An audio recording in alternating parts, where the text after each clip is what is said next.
Alright, what is up, Knights? So, welcome to another episode of Thought Factory. Let me just put this closer to me. Thought Factory, where basically look at the latest Inside Star Citizen. We kind of look through it together, and I tell you my thoughts and opinions on it. And, you know, we just can kind of discuss it or whatever. If you ever want to discuss with me in person, we do have a Discord. Please check the description below for the link. Just click on that link, join our Discord, and we can talk about it. All right, let's go ahead and get started on here. So this is Inside Star Citizen Player Experience Winter 2022. Excuse the mess back there.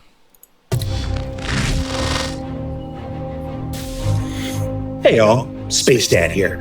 Processing your feedback while in the middle of development is a monumental task. Daddy! It's no secret that the Star Citizen community has no shortage of opinions. And your tireless efforts in testing the persistent universe at all levels, from Evocati to PTU to even our live alpha environment, requires multiple initiatives to ensure that valuable feedback is properly received. Whether that's the developers themselves spending their time in Spectrum, Reddit, Twitch, and YouTube, to our growing community team and the likes of Ulf, Jake, Tamara, Christian, and more. Whew. As part of our continuing efforts to shine our proverbial spotlight on those folks who don't often get seen or heard from in traditional game dev spaces, we're changing up our origin story format this week to take a look at an entire team who outside of Evocati, folks may not even know exists, whose efforts, much like those that we've just mentioned, is dedicated to collecting, processing, interpreting, and especially testing that feedback before passing it along to our developers for any potential action. So allow us to formally introduce you to the Player Experience team. Okay. In Player Experience, we're basically one of the many voices of the players. The reason why a player experience team matters the most, because not compared to other teams. Player experience actually takes the feedback from the community, actually understands the bugs that the live environment is facing, and we'll use those to make the game better.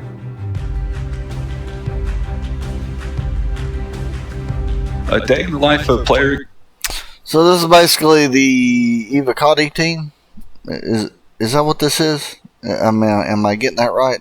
Basically, Evocati, where they, you know, test it and everything.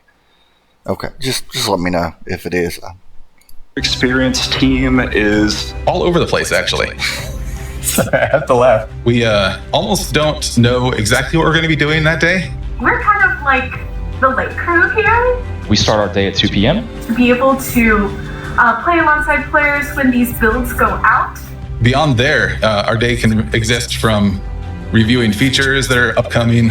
We go to the issue council, we check to see what bugs have been reported in the latest builds. One of our main objectives is taking those issues through the issue council and seeing if we can produce it in game. Sometimes we get what are called QATRs, QA test requests from devs. We report on those bugs, we tell developers here's what our findings were and how we got to the bugs, and here's what didn't work and what did work, and try all types of weird and interesting ways of... I hope... That's funny, I like that. But I hope that, I hope in the future when the door, if they do anything like that, I'm hoping they make it to where the doors can't shut. So like when the doors go to shut on something like this, it just, you know, it just like this. That's all it does. You know, it's like I'm trying to shut, but there's something in my way. I'm hoping there's a way to fix that, because this definitely is not ideal here. That's funny. This pesky CIG is planking, kind of, sort of, backwards. Anyways. Of breaking the game. Yeah, breaking the game. We're the gap between the players and the developers. Working alongside. I'm sorry, I gotta go back. What is this? See how like some kind of wall, like cord organizer. I don't know. Working alongside the community team to make sure that your feedback gets heard. There's traditional QA, and we have the live QA from the player experience team. Traditional QA takes care of upstream features as they're getting developed, while player experience actually attack things from a player experience point of view, going through the motions that a player would go through to try to target the issues in a way that dev QA probably wouldn't be able to reproduce. Some of us take a look in the specializations of the game. Like I go into specialization of medical gameplay, so I could see the ins and outs. I focus a lot of my time on mining and trading issues. Other members of the team love to dogfight. Some people love to do FPS combat or missions or bounty hunt. It's all over the place. So we have a great spread, and we kind of get to have fun doing what we are excited to do. I think the main thing that I would want backers to know about our job and what our team does is that, we're listening to your feedback. Our team itself is actually quite full of that.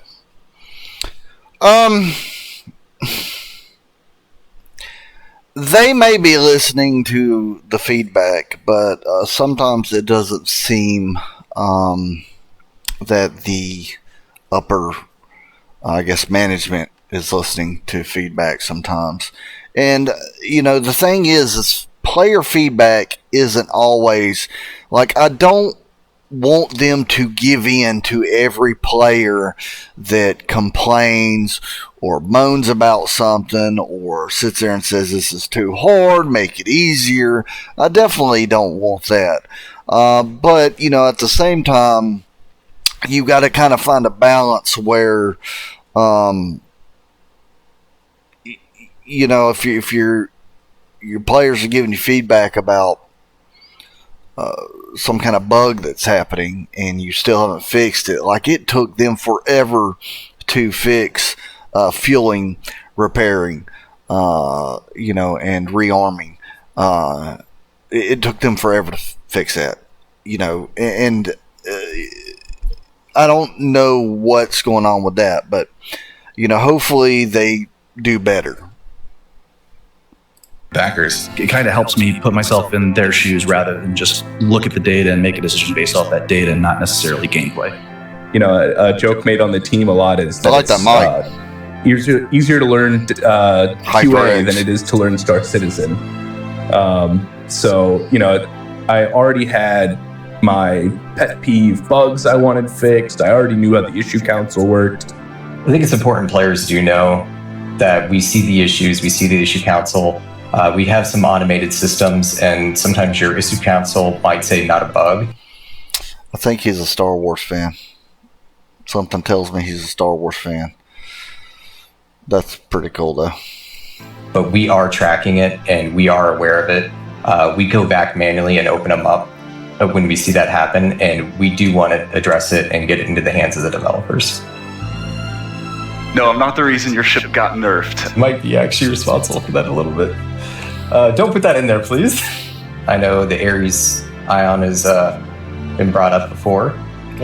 And this was a big thing, the Ares Ion. You had people who bought it, and they were extremely upset with the nerf because it had to be nerfed because it was owning everything. There was nothing that could really beat it in a dogfight. You would get in a fight with, another player who had an Ares Ion, and it was just snipering you. I don't have an issue with that. I think they have to rebalance. You are here to test the game. It's not a fully released game. The Ion, of course, this one's been hit pretty hard. Look at the holes on it, the damages. But the Ion has to be nerfed. It shouldn't, in my opinion, it should be very low maneuverability. Extremely low. It's supposed to be a capital ship attacker. It should not be able to dogfight. It should not be able to dogfight. And again, this is my opinion. The laser should be, if you're firing at a huge target, it's fine. If you're firing at something small like a light fighter or small fighter, the laser should be all over the place. It should be so hard to hit something that small. It's just, they have to balance. I see no issue with that. A lot of people did. I mean, it is what it is. We're looking to make changes to ships. It's a very much involved process with a lot of decision makers. We translate the concerns that players have and bring those into the developers' eyes. So, in essence, we're just the messengers. It wasn't me. It wasn't me.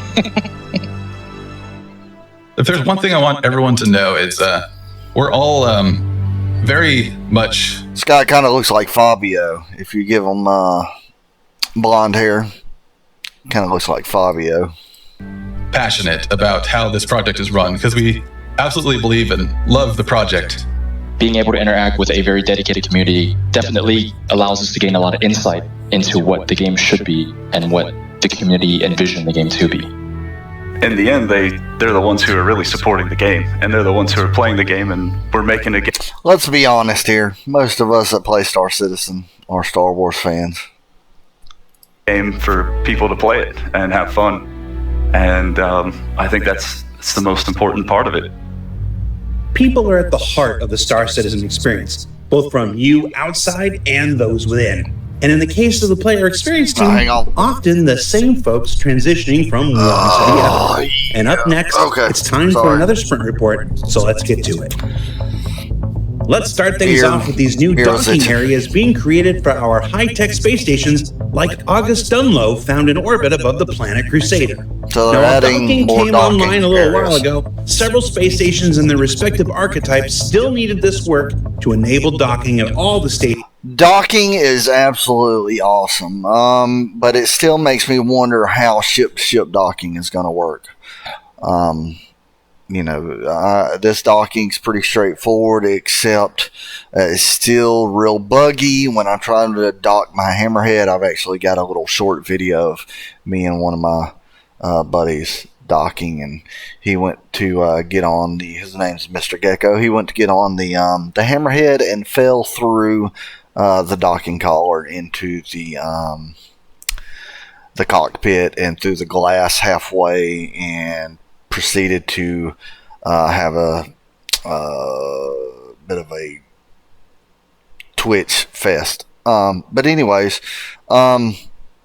it's still got a lot of problems. When I try to line up to it with my Hammerhead, I'm right on it. I feel like I'm right on it. My target's showing that everything's green, and it just will not lock in.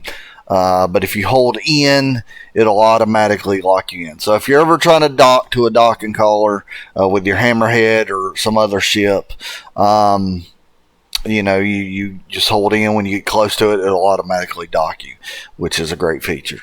I'm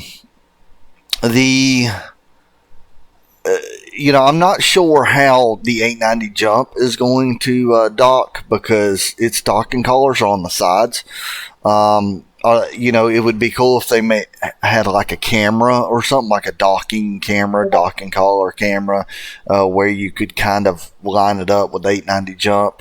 I kind of wish I see how that would work, but right now you kind of have to go in third person to dock it. But that's enough about that. Of the Stanton system.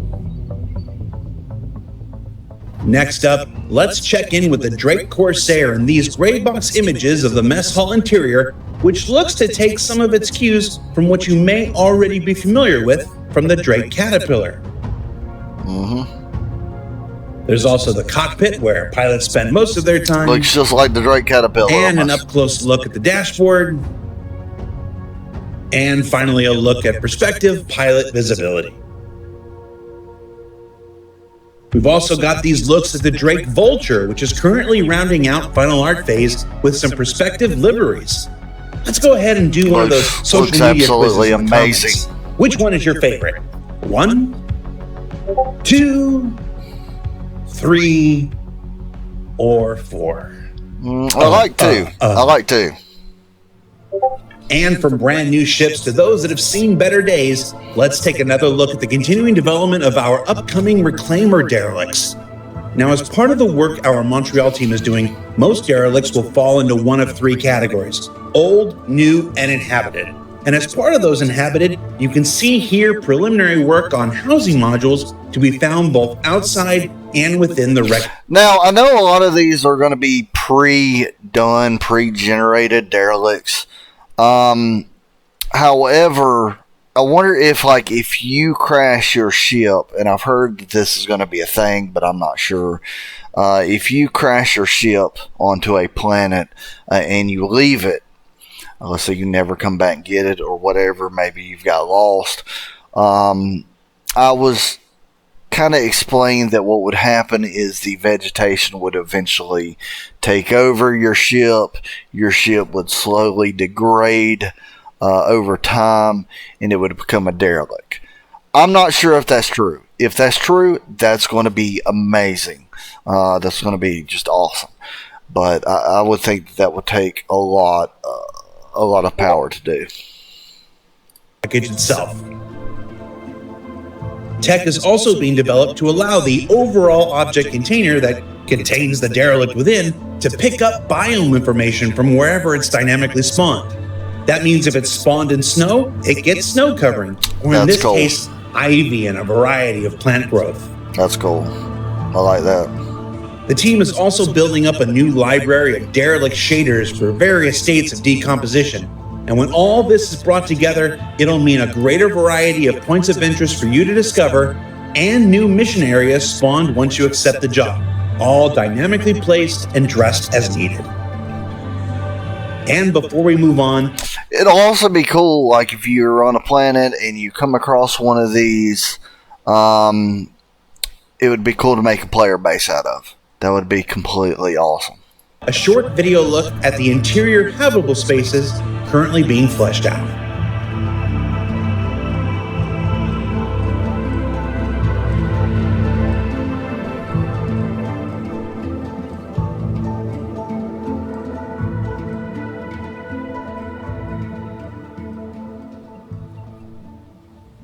And then lastly, let's take a look at current VFX progress on the handheld salvage beam we discussed on last week's Star Citizen Live with Mike Snowden. Now, while it's important to state that this effect you're seeing here is not final, repeat, not final. And okay, I know he just said this is not final. It looks really good. It looks really good. One sec. All right, I'm back. So what? This is a show. What I was saying is that this looks really, really good. Now, I've kind of got some issues with this. You know, if this is a thing where you can quickly strip a hole with this weapon right here, or not weapon, but with this tool. Why couldn't there be a weapon that could do this? I know lasers kind of do it, but even lasers take a little bit to do damage to the hole. This thing is cutting through this outer metal and armor like butter. So, you know, why wouldn't a weapon be able to do this? So if you knock someone's shields down, you just, you know, dissolve the materials and suck it up, and you know that's going to be kind of hard to do, I guess, in my opinion. You know, because if you're cutting through a blast door, you know it should take time to cut through the blast door. But you know, if this weapon is this quick and you can cut through it, maybe it only cuts the outside, or not cuts, but dissolves the outside and sucks it in, then it would be easier to just use this weapon and create a hole beside the blast door and go through that. You know, how is this going to work? You know, I don't know. I don't know. Showcase only of the VFX involved. I hope we can all agree this is still really cool as heck. That is cool. I mean, it is just cool. look at this thing. The way the particles are being atomized and sucked up off the hull of the ship. That's very cool. I'm going to tell you, I just kind of sat and watched this on loop for about 5 minutes straight and was... It is very cool, but I think that it should take a little bit more time, unless maybe with a reclaimer. Or it's going to be like mining, where the laser is really strong, but you've got to get extremely close to the ship to use it. Maybe that's how it's going to work. Thoroughly mesmerized. In fact, Amanda, let's change up the music and just let this play out for a bit. Really get our zen on. I said get our zen on. You're messing with me. There we go. Okay, so it's just stripping the outside.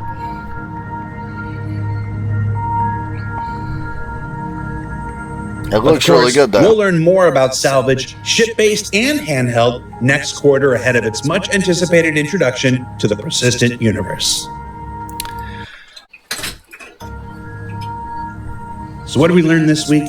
Well, we learned that it takes quite a bit to keep up with the massive amount of feedback that players provide. And then it's all hands on deck with the developers, the community team, the player relations team, and more to do it. And I'm going to name drop the customer service team and the concierge team because they deserve a shout out too. That derelicts are shaping up to bring new gameplay opportunities through old and busted spaceships. And that the day when we can leave messages for others in the hull of abandoned spacecraft using the handheld salvage gun are close at hand. What will you write first? For Inside Star Citizen, I'm Jared Huckabee. We'll see you all next week. Alright, awesome. I didn't really like the first part. It was just talking about quality, the quality testing team. It's okay. It's kind of cool, I guess, to find out what they do, but it really didn't explain much, didn't show me anything new. But that first part, kind of boring. Second part, pretty cool. But anyways, thank you guys for joining me in Thought Factory, and you guys have a good one. Stay safe, Knights.